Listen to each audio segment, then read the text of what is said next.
As Jakarta is currently being filled with the righteous anger of the people, this means that I can't really go to Jakarta. Well, I can, but it's not going to be comfortable, especially since I'm trying to go to the Monas Juanda area.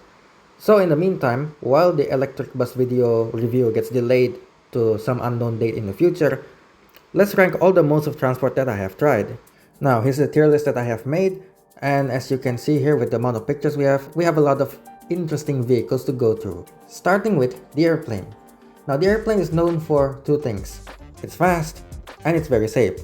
Of course, even if things do go wrong, it's still safe. When people think of things going wrong in the air, people think of Boeing 737 Maxes nosediving into the ground, but most of the time it's just a landing gone wrong, a bit of turbulence. Generally speaking, everyone survives. However, I have two concerns with planes, and of course, to an extent, international travel. First of all, when it comes to long flights, things get rather uncomfortable. After I did a 24-hour plus flight, I can sort of understand why people would spend more money on business class. The second issue is the amount of bureaucracy you go to, though honestly, this is more of a problem with international flights and more of a problem with Indonesian passports being a bit weak. But overall, I think, especially for distances over 1,000 kilometers, I think flying is great. So, B tier. Next we have, and this is related to flying, the airport train. There's a saying that one of the most dangerous parts of flying is actually not flying, but getting to the airport. And the good thing about the airport train is that it sort of solves that problem. Trains are safe. The example I have here is the airport train in Jakarta, which is the only airport train I've tried.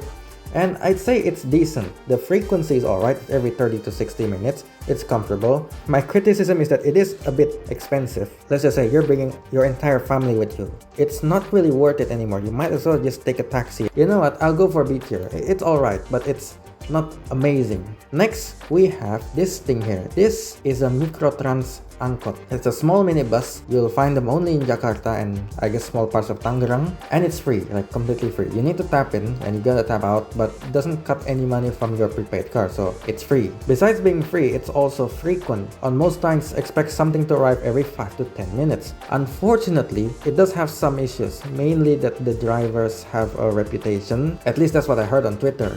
And it can feel a bit sketchy. I mean, here you have this minivan being driven at pretty high speeds in some narrow streets in Jakarta. I'd say for first-time users, it's a bit scary. There's also the issue of cost. How much is Transjakarta losing money on the system? I mean, I know transit is not supposed to make money, but you're hiring presumably hundreds, if not thousands of drivers because there's a lot of Mikrotrans line and they're very frequent, and one bus can only carry like 10 people and they're not paying. Yeah, I can see why places with higher wages like North America and Europe don't have this. But hey, the passenger experience is great. So again, B tier. Now let's talk about Angkot, the regular Angkots. Unlike the Mikrotrans, this is not free. You gotta pay. And the prices can vary from like the cheapest price is 5,000 for the shortest distances, but I've paid 8,000 for longer distances, sometimes 10,000. In fact, I've actually paid 20,000 for an Angkot. It's still cheaper than a taxi.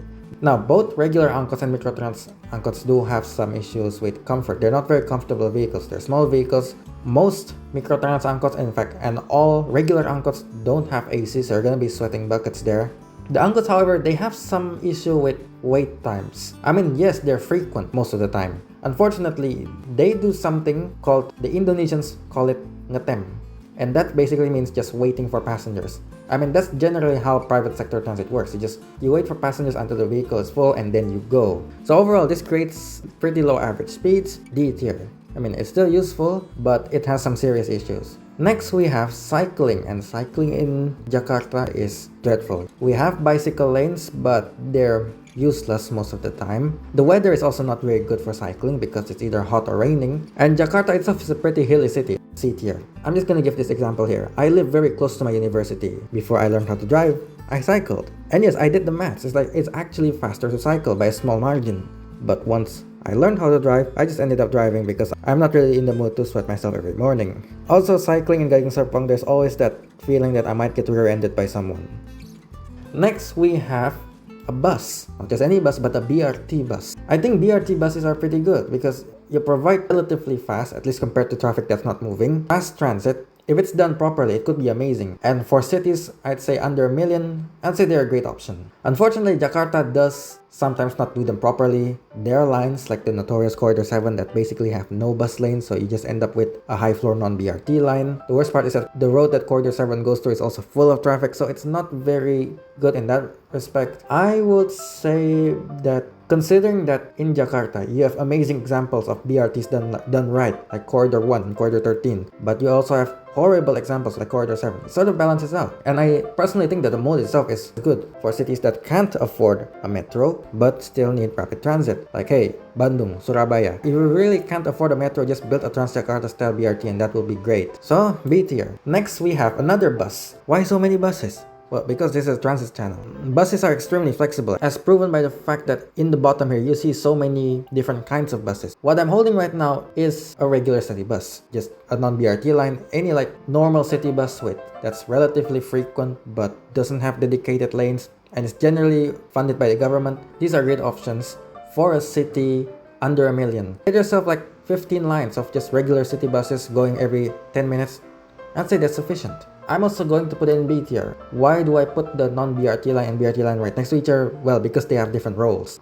Next, we have another bus. This is also a city bus, but it has the characteristic of being operated by the private sector. It is infrequent, the buses aren't as nice, and the routes are convoluted beyond belief. I'm talking like about as convoluted as a bowl of spaghetti. These are bad. Like, at least in practice, in theory they could be great, but I have not seen any bus that's great. Like, the picture I'm holding here specifically is a BSD Link bus, and it runs once an hour. It has live bus tracking, but again, when the bus runs once an hour, unless you're really desperate, you're going to take the online taxi. I rather have bad buses that run every 15 minutes than brand new shiny buses that run once an hour. As that one YouTuber said, frequency is freedom. The private sector in Indonesia is also notoriously car-centric. Take, for instance, Summarecon, the developer of Gading Serpong that recently just got rid of its bus network. I mean, I'm not mourning over it because it's basically useless considering how convoluted the line is and how infrequent it is. But okay, another example would be Alam Sutera. They used to run Sutera Loop, and in paper, it seems to be a good system. Unfortunately, the pandemic gave them the idea that, hey, let's remove this system entirely, and now it's 2025, and the system is still not back on. They did use it for like lunchtime only service, which is weird. Like, out of all the times you want to be giving people transit, you're gonna give them at lunchtime only, like not when people are going to work or going to that notoriously overcrowded mall. Yeah, unfortunately, I'm sorry to say this, but it's going in E tier because the practice in Indonesia is just awful. Like, at least with angkots, there are some bad angkots like in Bekasi, Depok. I've seen an angkot in Kampung Rambutan where half the body is rusted, but there are some also decent angkots like the ones in Bogor. Those vehicles are kept clean, they're frequent, they even have a piece of paper showing how much you gotta pay. Like, angkots, despite all their problems, they tend to be done because, you know, they need people using them to keep them alive. Well, they're going to maintain like some basic level of service.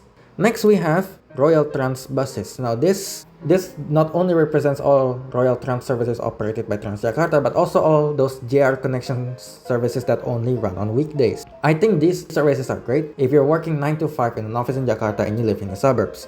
But for everyone else, they're not so great. I'm gonna put them in C tier because although the service itself is good, they're missing out an opportunity to run them at noon or weekends. A lot of JR Connexion lines, they have enough fleets to run like every 60 to 90 minutes all day. But they choose not to. They just choose to, we're gonna drive these buses into the city in the morning, we're gonna keep them there, and we're gonna drive them back to the suburbs in the afternoon. I'm gonna give an example of the shuttle bus to Mall Kelapa Gading that was recently opened. Despite having only 3 departures a day, I've seen the buses and they're like at least half full. That's how much people want transit off-peak. Speaking of which, this is the bus that goes to Mall Kelapa Gading from Gading Serpong. So I think point-to-point service like the JR Connexion line to Kelapa Gading could work, but with 3 departures a day and the last departure from Mall Kelapa Gading being at like 5 or 6, in theory it could work great, but in practice they need to increase the frequency, number of departures, and how late the last departure is. So still gonna put it in C tier. The one advantage they do have is that they're generally very reliable and they're usually very comfortable. Everyone gets a seat. Next, we have the Whoosh, the high-speed train that connects Jakarta with Bandung. We need more of this, S tier. Is it expensive? Yes, but the service is worth it. This is so much better than flying. The only problem is that Bandung has no good public transport. So after you leave the Whoosh in Bandung, you're sort of stranded and you realize you should have brought a car instead. But really, what mode of transport can get you from Jakarta to Bandung in half an hour? Next, we have commuter train. More specifically, this Go Transit. So there are actually two commuter trains in this picture. So first is the Go Transit here and the commuter line. Now, why did I put two commuter rail lines? Because both of these systems have different sort of setups. Go Transit prioritizes speed over frequency. Their trains are fast, often faster than driving on the highway, but the frequency is not great.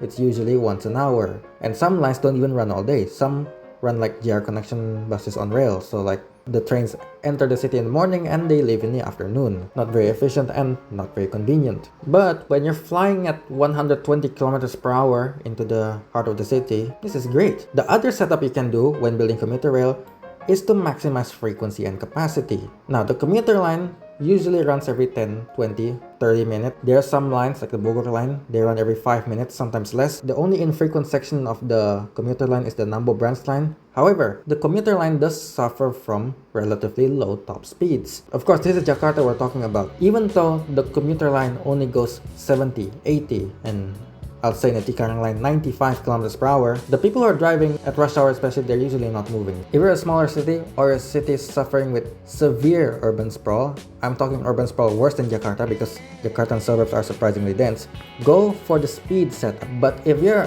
of an Asian megacity, you should go for the setup that gives the most capacity. Next, we have driving. Now, driving in Jakarta can be a bit hit or miss. In Gading Serpong, the city built for driving, and therefore the roads are very wide. It's great until you get rear-ended by someone. When you force everyone to drive, everyone and their underage teenage sons and daughters and their elderly grandparents who can't see anything 5 meters in front of them, they're going to drive, and as a result, you're going to have car crashes every day. At least that's driving in suburban Jakarta. Driving in downtown Jakarta is I wouldn't recommend it because the traffic is awful. You can't find parking. There's police everywhere. There's cameras everywhere. You gotta make sure you don't enter certain roads during certain times if your plate number doesn't line up with the date because you're gonna get fined. With all that complication, don't drive in Jakarta. Stealing this from someone. When you have one person dragging 2 tons of metal and plastic into the center of the city, you're going to have problems. It's like if the city gets a heart attack. The only time I consider driving good is if you're in the suburbs or if you're in the countryside, you want to go to multiple destinations in a short period of time, that's when driving is great. Or if you're going on a road trip, of course, driving is the best mode of transport for that. But you have a lot of people wanting to go to the same place, the center of the city. No, it's just not going to work out. Next, we have the elephant. Not as uncomfortable as some people say it is, but yeah, it's expensive. I presume food and maintenance are going to be a big issue. It's not as uncomfortable as some people say. I think it's pretty comfortable. But yeah, don't daily drive an elephant. Next, we have boats, ferries. So I've actually ridden a ferry before from Merak to Lampung. So that was like a long time ago, so I don't remember. So the ferry that I'll be talking about is the ferry in Canada. So Toronto has a bunch of islands to the south, and you get there by riding the ferry. And the ferry comes, I'd say, roughly once an hour. So the frequencies could increase if the demand requires it. And I would say, yeah, it's great. You get to move a lot of people with one vehicle, so it's pretty efficient. Of course, there is the issue that some people might get seasick, so I still think that ferries are pretty good, especially like here in Indonesia, we need more ferries. Like, I'd say the fleet needs to be improved. Actually, now that I think about it, I'll put it in C tier for now. I'd say once they upgrade the fleet, the facilities, the score could rise, but for now it's C tier. Next, we have the gondola. I think the gondola is pretty underrated. You know why? Because Indonesia is a mountainous country. There are plenty of places where traffic congestion could be solved by building gondolas. Although each car can only carry a small number of people, gondolas are incredibly frequent, so you can actually carry a decent number of people with this system. Think about Puncak or Lembang. Those areas could benefit with gondolas. Next, we have another bus. In Indonesia, we call it the Trans Jabodebek regular. So it's a regional bus that goes through the cities in Greater Jakarta. In practice, however, they tend to be a bit concerning. First of all, they're not that cheap. For example, the picture I'm holding right now is the Agramas Tikarang Polres Pelawat line. And getting from Tangerang to Pasarobo is 25,000, which is not expensive but also not that cheap. Then there's the incident when I wrote this thing and then the bus proceeded to go 50 kilometers per hour on an empty highway. Also, it runs every 30 minutes with no bus tracking. So, in theory, this could be S tier because Jakarta has a lot of highways. Unfortunately, in its current state, they're not that good. I'll say I'll put it in C tier because at least they provide all-day service, unlike Next, we have the Camel. The Camel is by far the least comfortable animal in this tier list, but I'd say it's a bit more practical. Should you daily drive a camel to work? I would say yeah, I mean, it's not as big as an elephant. It can carry 2 people. It's easier to get on and off. And considering Indonesia is pretty hot, I'd say this could work out alright. Next is the cow, which is just a horse but worse. Slow, unwilling to move, so this is F tier. Next we have the scooter. I've ridden a scooter once, it didn't go too well. This is quite a long time ago, so I'm not sure if I'm remembering things correctly, but I've once tried riding a scooter in, I believe it was the Breeze BSD, and I hit a bump. It's a small bump, and the scooter went to a sudden and violent stop, and the handlebars went through my stomach. Well, it didn't literally go through, but it still hurt quite a bit, so like why? Like just get a bicycle. Cycling on the side of the road is dangerous enough with a bicycle, but with a scooter or with whatever this thing is, it's just asking for you to fall over and get run over and no more. Next we have online taxi. Is it expensive? Yes, but online taxis, they combine the best part of driving and public transport. What is the best part of driving? You've got point-to-point transport. You don't need to walk to a bus stop. You don't need to wait for a bus. That probably comes like every 30 minutes or something. And once you arrive, you don't need to walk to your final destination. It also combines the best part of taking public transport. You don't need to find parking. Of course, spending 15 to 20 minutes to find parking, and suddenly you might lose a race against someone taking the bus. So yes, it's very efficient. The question is, will you pay for it? Next we have the Segway. This is going straight to F tier because I fell off one in the mall. Oh wait, no, it's supposed to be this one. That's the online taxi for the cars. Okay, now for the online taxi motorcycle. I would say, you know what? I'd say it also goes to the same place because for short trips, you can either take an Angkot, which means you gotta walk to the street that the Angkot serves, and then wait for that thing arrive, and wait, and if that thing decides to stop and wait for passengers, you also gotta wait. For 15 to 20,000, you get some pretty rapid transit, I would say. So it's like 3 times the price of an Angkot, or 3 to 4 times the price of an Angkot, but it's like twice as fast. So yeah, I'm gonna put the online taxis in the online motorcycle taxis in B tier along with the online car taxi. Next we have the horse. I'm gonna put this in the same tier as the camel because it's still pretty impractical, but it's not ridiculously impractical like the other two. Maintenance is going to be a bit expensive, plus it's a bit dangerous. You could get thrown off. When it comes to comfort, I would say both the horse and the camel are equally uncomfortable. Next we have Ojek. So Ojek is motorcycle taxis before Gojek. So they would hang out in an area and then usually like a bus stop, and then once you get off the bus, they're gonna offer you a ride. They determine the price, and sometimes you get some questionable pricing. Like, okay, I once got off the T12 at Kebonanas and I took the Ojek to my home. Had I ordered a regular online, it would cost me, I would say 30 to 40,000. They charged me 50,000. Yeah, it's going here, D tier. They can be useful, but there's just that level of uncertainty that regarding the pricing that just it could scare some people. Next we have regular motorcycles, and I would say motorcycles for short trips inside the city, they're great because you can weave through traffic. Unfortunately, this is by far one of the modes of transport that has the highest risk of you dying, which is why I'm a big advocate for better bus service. So even though a motorcycle is more efficient than a car, especially if only carrying yourself, I would still put it in C tier. Next we have the LRT. This is a heavy LRT. This is the LRT Jabodebek that connects central Jakarta with the suburbs of Bekasi and Cibubur. Unfortunately, it is going to C tier because currently, in its current state, although there have been improvements in reliability and frequency, it still has some problems. The train doors are too short, so tall people like me might bump their heads getting in.